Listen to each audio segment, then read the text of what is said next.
अगर आप रेलवे में काम करने का मौका तलाश कर रहे थे तो बहुत ही बेस्ट अपॉर्चुनिटी निकल के आ चुकी है। बहुत ही मेगा भर्ती होने वाली है। Government of India ministry of railway में ये अपॉर्चुनिटी निकल के आ गई है। तो अगर आप रेलवे में काम करने की इच्छा रखते थे और अपने जीवन का एक सपना था कि मैं भी एक दिन रेल में काम करूंगा, रेलवे सेक्टर में, सेंट्रल गवर्नमेंट के अंडर ये रेलवे कंपनीज आती है जिसके अंदर आपको काम करने का बहुत ही बढ़िया मौका मिल रहा है। तो government of India ministry of railway की तरफ से बहुत ही जेई की बम्पर भर्ती निकल के आ चुकी है। इस वीडियो में हम डिटेल इन्फॉर्मेशन चेक करने वाले, पोस्ट, नंबर ऑफ वैकेंसीज कितनी है, अप्लाई कैसे करना है, फीस कितनी रहने वाली है और डिटेल वैकेंसीज कितनी है। तो इस वीडियो में बने रहिए। तो चलिए शुरू करते हैं आज का हमारा वीडियो। तो सबसे पहले आप देख सकते हैं government of India ministry of railway railway recruitment board detail centralised employment notice CEN number 042026। उसके बाद अगर हम बात करें, आप देख सकते हैं यहाँ पर टेबल ऑफ कंटेंट में उन्होंने पूरी इंफॉर्मेशन दी हुई है। Nationality, age limit, date of birth candidate, age relaxation, educational qualification, examination fees, mode of payment and everything इस PDF में मेंशन किया हुआ है। इसका लिंक मैं आपको वीडियो के डिस्क्रिप्शन में दे दूंगा, आप वहां से डिटेल इंफॉर्मेशन रीड कर सकते हैं। और अप्लाई करने से पहले PDF को केयरफुली रीड करें, उसके बाद ही अप्लाई करें। तो चलिए शुरू करते हैं। सबसे पहले हम बात करेंगे सेंट्रलाइज एम्प्लॉयमेंट नोटिस, जो मैंने आपको बता दिया। Date of inductive notice in employment news 25/7/2026 को इसका इंडक्टिव नोटिस आया था। ओपनिंग डेट ऑफ एप्लीकेशन की बात करें तो 14/8/2026 से इसके एप्लीकेशन स्टार्ट हो चुके हैं। Closing date of submission of online application की बात करें तो 13/9/2026 इसकी लास्ट डेट अप्लाई की रहने वाली है। Last date of application fees payment for the submit application 15/9/2026 है। आप यहाँ इस डेट तक फीस पेमेंट कर सकते हैं। Date of for modification window, यानी आपको अगर आपके फॉर्म में अप्लाई करने के बाद करेक्शन करना है या कुछ भी करना है तो आप 16/9/2026 से लेके 25/9/2026 इस विंडो के बीच में आप मॉडिफिकेशन भी कर सकते हैं। Dates during which eligible scribe candidate must provide their scribe detail in the application portal. तो 26/9/2026 से लेके 30/9/2026 तक आप ये इंफॉर्मेशन दे सकते हैं। उसके बाद अगर हम बात करें date of the CBT computer based test, document verification and medical examination will be communicated for time to time through the official website of the concerned RRB। यानी CBT की date, document verification, medical examination and other जो dates है वो अभी तक officially announce नहीं हुए। जब भी इसकी डेट आएंगी आपको ऑफिशियल वेबसाइट पर इसकी इंफॉर्मेशन दी जाएंगी। उसके बाद अगर हम बात करें नेम ऑफ द पोस्ट, सबसे पहले हम देखते हैं various post of junior engineer deputy material superintendent के लिए रिक्वायरमेंट आई हुई है। पे जो रहने वाला है उस लेवल 6 रहने वाला है। इनिशियल जो पेमेंट रहने वाली है आपको 35,400 आपकी पेमेंट रहने वाली है, आप देख सकते हैं। उसके बाद अगर हम बात करें एज की तो आप देख सकते हैं 18 से 33 ईयर एज आपकी मांगी गई है। उसके बाद अगर अब टोटल नंबर ऑफ वैकेंसीज को बात करें तो 3,933 वैकेंसीज यहाँ पर आई हुई है। उसके बाद अगर हम बात करते हैं तो आप देख सकते हैं यहाँ पर मैंने वैकेंसीज तो आपको बता दी। मेडिकल फिटनेस भी आपको देना होगा। Candidate must ensure the fulfil of the prescribe medical standard for the post they are optioning. Candidate who are found medically unstable for the should not be given any alternative appointment. Okay, उसके बाद अगर हम बात करें तो आप देख सकते हैं यहाँ पर जनरल इंस्ट्रक्शन दिए हुए जिसके अंदर आपको पूरा बताया। Closing date before applying for the post against this notification, admission to all stage recruitment process, यहाँ पर जनरल इंस्ट्रक्शन पूरे दिए हुए हैं। उसके बाद अगर हम बात करें नेशनल सिटीजनशिप की, अगर हम बात करें अ कैंडिडेट मस्ट, इस सिटीजनशिप अगर आपके पास है इंडियन, नेपाल एंड भूटान, ये सब इस पोस्ट के लिए अप्लाई कर सकते हैं। उसके बाद अगर हम बात करें एज लिमिट की तो मैंने आपको बता दी है। Date of birth, age group 18 से 33 साल, लोअर एज लिमिट ऑन 1/1/2027, 1/1/2009 ये डेट ऑफ बर्थ है तो ये मिनिमम है।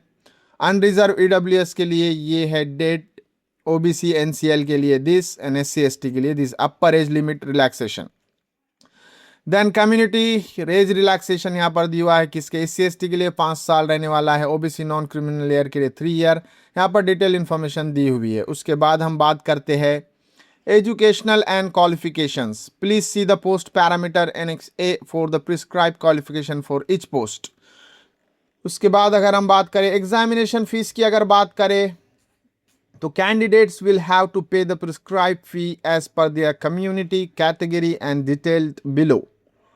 तो अगर आप for all candidate except category mention below in SI number 2, यानी इसमें अगर आप बिलोंग करते हैं SC ST, ex serviceman, PWBD, female, transgender, minorities और economical backward class EBC, EWS EBC certificate should not be confused to the extremely backward class.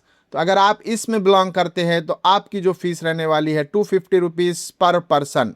उसके बाद अगर हम बात करें, अगर आप इस कैटेगरी में बिलोंग नहीं करते तो आपको पे करने होंगे इस एप्लीकेशन के लिए 500 रुपीज़। उसके बाद अगर हम करें मोड ऑफ पेमेंट ऑनलाइन रहने वाला है, आपको ऑनलाइन ही करना पड़ेगा। उसके बाद हम बात करते हैं, आप देख सकते हैं हम बात करेंगे रिक्रूटमेंट प्रोसेस। रिक्रूटमेंट की प्रोसेस क्या रहने वाली है? तो रिक्रूटमेंट की प्रोसेस जो रहने वाली है वो सबसे पहले है आपको एप्लीकेशन अप्लाई करना है। Recruitment process should compromise of the following stage. ये स्टेज में रिक्रूटमेंट प्रोसेस होने वाली है। सबसे पहला स्टेज जो रहेगा, first stage computer based test, यानी आपका CBT टेस्ट 1 होगा। देन सेकंड स्टेज रहने वाला है कंप्यूटर बेस्ड टेस्ट CBT 2। उसके बाद अगर आप ये दोनों स्टेज सक्सेसफुली पास कर लेते हैं, क्वालिफाइड कर लेते हैं, तो डॉक्यूमेंट वेरिफिकेशन होगा। देन आपका मेडिकल एग्जामिनेशन होगा। देन उसके बाद आपको information on examination schedule and value will be given eligible candidate due to course through the RRB website, SMS और ईमेल। इसके जो भी डेट्स रहेंगे वो आपको ईमेल के थ्रू या RRB SMS ईमेल के थ्रू या RRB वेबसाइट पे अपडेट कर दिए जाएंगे। तो ये प्रोसेस रहने वाला है CBT 1, CBT 2, document verification and medical examination. First CBT common for all notified post, अगर जितने भी पोस्ट आए सबके लिए CBT टेस्ट 1 देना कंपलसरी है। ड्यूरेशन की बात करें तो 90 minutes, 120 minutes for candidate who are eligible for use of the scribe, यानी 90 मिनट्स का ये रहने वाला है। नंबर ऑफ क्वेश्चन जो रहने वाले 100 नंबर ऑफ क्वेश्चंस रहने वाले हैं, जिसका सिलेबस है mathematics, general intelligence and reasoning, general awareness, then general science. Subject की बात अगर हम बात करें तो आपने देख लिया, यहाँ पर डिटेल दिया हुआ है कौन कौन से टॉपिक कवर होने वाले। मैथमेटिक्स में नंबर सिस्टम, अगर जनरल इंटेलिजेंस की तो ये सब टॉपिक आएंगे, जनरल अवेयरनेस में ये सब टॉपिक आएंगे, एंड जनरल साइंस में ये सब टॉपिक आएंगे, physics, chemistry and life science up to 10th standard. अगर हम बात करें mathematics 30 question, general intelligence and reasoning 25 question, general awareness 15 question, general science 30 question, total 100 question for CBT 1। Mark for इस section 30, 25, 50, 30, 100 mark, 100 questions. Okay, total time in 90 minutes. Then उसके बाद अगर हम बात करें, there should be negative marking in CBT computer based examination and marks should be deducted for each wrong answer 1/3। 1/3 negative marking रहने वाली है। Minimum percentage of mark for eligible in various category, unreserved के लिए 40%, AWS के लिए 40%, OBC NCL के 30%, SC ST के लिए 30 एंड 25%। उसके बाद अगर हम बात करें second stage CBT 2, shortlist candidate for the second stage CBT exam should be based on the normalized mark obtained by them in the first stage CBT exam. Total number of candidates to be shortlisted for the second stage should be 15 times to the community wise total vacancy, यानी CBT 1 में से जो shortlist होंगे वो 15 times greater होंगे जो कि number of vacancies की पोस्ट आई अकॉर्डिंग टू द रिजर्वेशन। उसमें नंबर ऑफ क्वेश्चन 150 रहेंगे। सिलेबस यहाँ पर आप देख सकते हैं, जनरल अवेयरनेस ये टॉपिक रहेंगे, physics and chemistry up to 10th standard रहेगा, ये बेसिक ऑफ कंप्यूटर एप्लीकेशन ये टॉपिक कवर होंगे। उसके बाद basic of environment and pollution control ये टॉपिक रहेंगे, टेक्निकल एबिलिटीज के ये टॉपिक्स रहेंगे। सब्जेक्ट वाइज की अगर हम बात करें, general awareness, physics and chemistry, basics of computer and application, basics of environment and pollution control, technical abilities. 15 question, 15, 10, 10, 100, total 150 question and 150 mark for each question 1 mark, total 120 minutes आपको दिए जाएंगे। इसमें भी 1/3 की मिनिमम नेगेटिव मार्किंग रहेंगे। उसके बाद हम बात करें, virtual calculator will be made available on the computer monitor during the second stage CBT 2, यानी आपको वर्चुअल कैलकुलेट प्रोवाइड किया जाएगा CBT 2 के लिए। उसके अगर हम बात करें discipline mapping table, exam group की बात करें तो आप देख सकते हैं 3 ईयर डिप्लोमा इन इंजीनियरिंग और बैचलर डिग्री इन इंजीनियरिंग आप अप्लाई कर सकते हैं। Mechanical engineer, production engineer, automobile engineer, manufacturing engineer, mechatronics, industrial, mechanic, machining, tool and machining, ये सब अप्लाई कर सकते हैं, ये दिया हुआ है। Short list for the candidate for the second stage CBT DV and employment, आप देख सकते हैं। उसके बाद अगर हम बात करें डॉक्यूमेंट वेरिफिकेशन, सीबीटी 1, सीबीटी 2 अगर आप क्रॉस करते हैं तो आपका होगा डॉक्यूमेंट वेरिफिकेशन।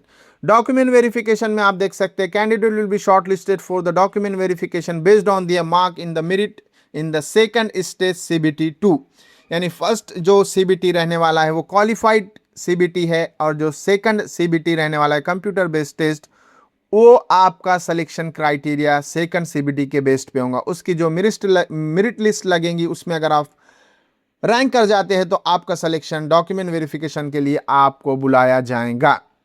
उसके बाद हम बात करें, यहाँ पर डिटेल इंफॉर्मेशन दी हुई है।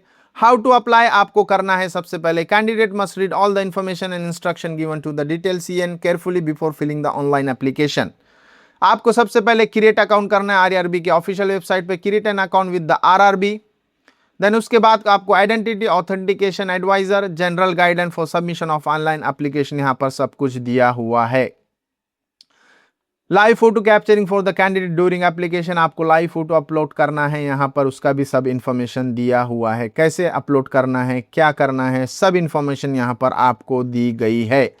उसके बाद अगर हम बात करें यहाँ पर वैकेंसीज किसकी कितनी ली आई है, पोस्ट पैरामीटर सब कुछ दिया हुआ है।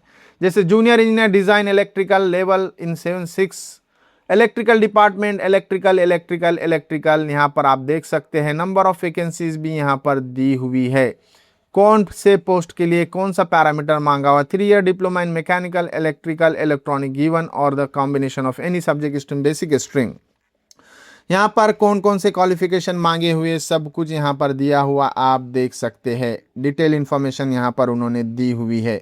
यहाँ पर नंबर ऑफ वैकेंसीज की बात करें तो यहाँ पर उन्होंने नंबर ऑफ वैकेंसीज भी डिटेल इंफॉर्मेशन यहाँ पर दी हुई है, आप देख सकते हैं। यहाँ पर सब कुछ इंफॉर्मेशन दी हुई है, जैसे कि मैं आपको स्क्रॉल करके दिखा रहा हूँ, आप बाद में इसको 1 बाय 1 भी चेक कर सकते हैं। वैकेंसी टेबल भी यहाँ पर दिया हुआ है।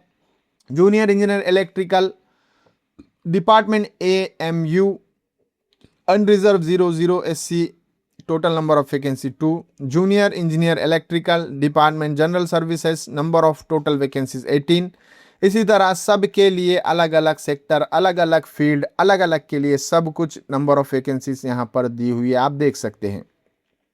उसके बाद अगर आपको ये जो भी फॉर्म लगता है वो फॉर्म भी यहाँ पर दिया हुआ है, जैसे format of caste certificate for SC ST candidate, आप ये कास्ट लेकर यहाँ पर ये फॉर्म लेकर फिलअप कर सकते हैं। अगर आपको ये फॉर्म की ज़रूरत है, format for OBC NCL certificate, ये फॉर्म आप यूज़ कर सकते हैं। अगर आपको self declaration bye OBC NCL candidate यानी फॉर्म फिलअप करते टाइम पे अगर कुछ अपलोड करना है, ये फॉर्म की रिक्वायरमेंट है, तो आप डायरेक्ट यहाँ से डाउनलोड करके ये फॉर्म फिलअप करके स्कैन करके अपलोड कर सकते हैं। Income and asset certificate to be produce by the economical weaker section AWS, आप ये फॉर्म यूज़ कर सकते हैं। एक income certificate for economical backward class, आप ये फॉर्म यूज कर सकते हैं। एंड डिक्लेरेशन के लिए आप ये फॉर्म यूज कर सकते हैं, यानी टोटल फॉर्म यहाँ पर name and address of the medical authority issuing by the certificate, disability certificate के लिए आप ये फॉर्म यूज कर सकते हैं। देन आपको यहाँ पर सब कुछ फॉर्म अवेलेबल करा दिए। Letter of undertaking by using the, ये आप यूज कर सकते हैं फॉर्म, टोटल फॉर्म यहाँ पर अवेलेबल करा दिए गए हैं। तो आई होप मैंने सब कुछ कवर कर दिया है इस वीडियो में। अप्लाई कौन कर सकता है, इंपॉर्टेंट डेट्स क्या है, फीस क्या रहने वाली है, वैकेंसीज कितनी आई हुई है, फॉर्म अगर आपको लगते हैं तो फॉर्म भी इस PDF में ऑलरेडी अवेलेबल है, आप वहां से डायरेक्टली डाउनलोड करके फिलअप करके स्कैन करके अपलोड कर सकते हैं। तो आई होप आपको सब कुछ समझ में आ गया है। फिर भी अगर आपको कुछ डाउट रहता है तो आप डायरेक्टली मेरे कमेंट बॉक्स में कमेंट करके पूछ सकते हैं, मैं उसका reply as soon as possible आपको करूंगा। इसी तरह के genuine job, work from home, government job, private job इस चैनल पे डेली मैं लाता रहता हूं और डिटेल एक्सप्लेनेशन आपको समझाता हूं, वो भी सिंपल लैंग्वेज में। तो अगर आप इस चैनल पे नए हैं तो इस चैनल को सब्सक्राइब करना मत भूलिए। तो मिलते हैं नेक्स्ट वीडियो में, तब तक के लिए stay safe, stay learn and